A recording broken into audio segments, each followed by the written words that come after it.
Kamala Harris says in the Democrat Party, their future is bright because they have so many stars up and coming.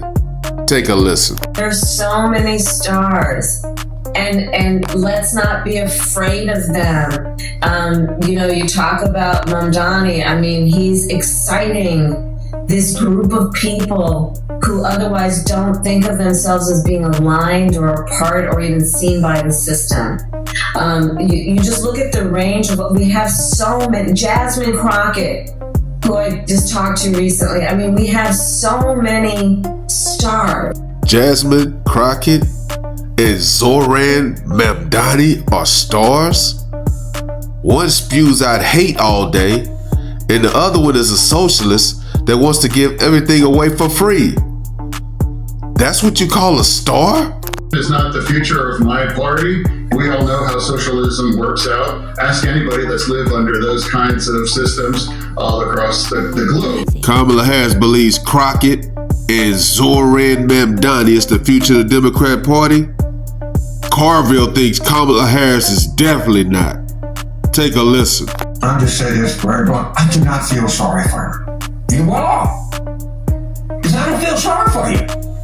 There's no pity here, and I can't stop you from running again, but I can promise you, you're not going to get your nomination. Kamala Harris should have never ran for president. Is that right, Clooney? I think the mistake with it being Kamala is that she had to run against her own record, and it's very hard to do if the point of running is to say I'm not that person. It's hard to do, and so she was given a very tough task. I think it was a mistake, quite honestly, but we are where we are. I could spend a lot of time debunking many of the things he said, because many of the things he said were just outright lies. But the reality is, I don't think looking backwards like that is helpful to anyone, particularly to him. I don't think it's helpful for the Democratic Party. The line to the American people, the hateful rhetoric for Donald Trump, shutting down the government, men competing in women's sports.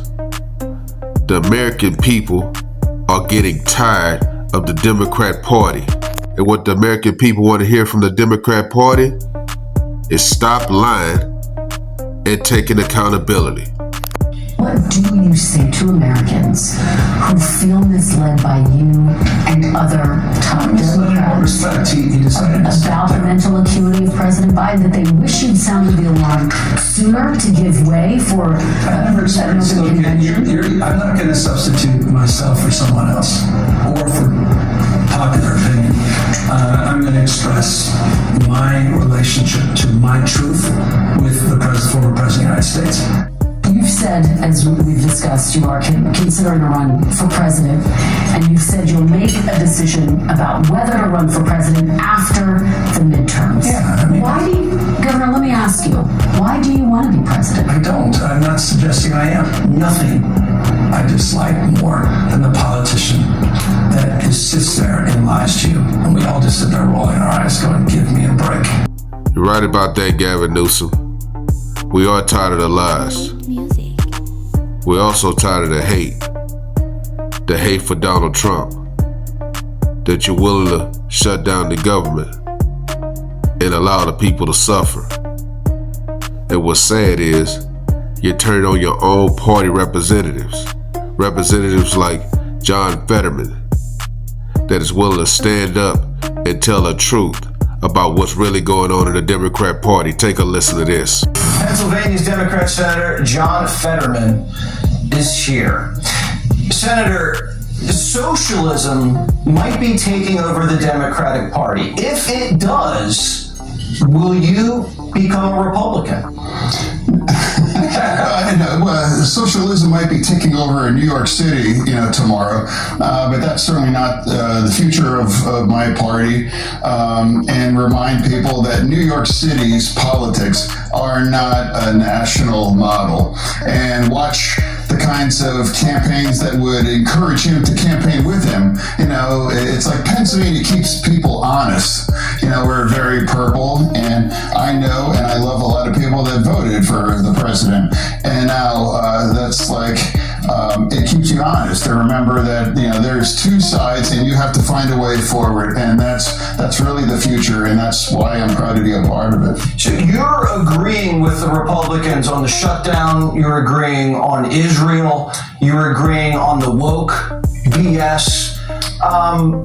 Are you close to becoming a Republican? No, I'd be a terrible Republican, but I'll just be a very honest Democrat that's not necessarily afraid to push back against some of these views that I just don't agree with. Like, if you can't be a very unapologetically support for Israel, then that's a problem for my party. If you think it's the right thing to shut our government down for any reason, then that should be a problem too. And I believe we need to secure our border, and things were out of control under the Biden administration about the border, and now I think that's right, and that's the views that I have. And so with this shutdown, it would be wrong if the Republicans do that. It's wrong now. We need to reopen this. And now, for me as a Democrat, 42 million Americans, the food insecure. I mean, that's at the very kind of core of the kinds of people that we really need to protect. Now every union that's attached to this shutdown, they're all calling this has to end. If we're fighting for working families, why don't we agree with them and just do this? So why won't Schumer do it? I mean, you voted to open the government. Two reasons why Schumer won't do it: fear and hate. Fear from his party and hate from Donald Trump. That's why he won't open up the government. Well, I mean, I really kind of led the charge back in March about keeping our government open. And I thought I might be the only Democrat, and there wasn't enough people back in March. And I said, I'm going to be right there in September when this comes back. And if I'm the only Democrat, I'll still be there, because it's wrong to shut our government down. Does Schumer hate you for this? Of course, Schumer hates Fetterman for what he's doing, but not in the way you think. He hates him because he wish he could stand up to his own party and tell the truth and open the government back up, because he doesn't agree what's going on right now in the country. No, of course he doesn't. He doesn't hate me. We might disagree with it right now, and where I'm here tonight to have a conversation, because I'm going to have a conversation with the other side, and that's where I'm at. And I'm going to show up and talk to anyone that invites me to be here, because we really need each other. And I want to have. And one other thing I refuse to do as a Democrat, I'm not going to call you a fascist or a Nazi. I'm not going to compare anyone to Hitler or anything. That's wrong. And if you resort to that thing, you've lost the plot. It's like, because if you call him a fascist, then you have to think, well, maybe the people that vote for him, and I know people that love for him, is a fascist. That's just not true. And I know people that voted for the other side, and they're not trying to destroy our Constitution. I wonder who he could possibly be talking about. It couldn't be one of their stars, right? I know is no, sir. You will not get a third term. That's not gonna happen. And frankly, you never should have had one term. If I'm gonna be perfectly honest, you were never qualified to be president of the United States, not once, but definitely not twice. And your incompetencies are showing. You are a loser, and unfortunately, we all are being dragged down with you in your loser way. Thing to think. Like, this administration is racist. I said that what we were experiencing in this country felt like what I would imagine slave patrols to look like. Everybody has decided that it is okay to take off their hoods and mask up as ICE agents. Now, we talked about how they have hidden themselves, but again, it reminds me of the Klan. Yeah, stars of the party. Yeah, right.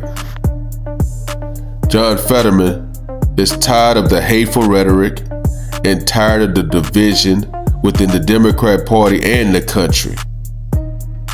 But let me know what you guys think. Like, comment, subscribe. Follow God, not culture.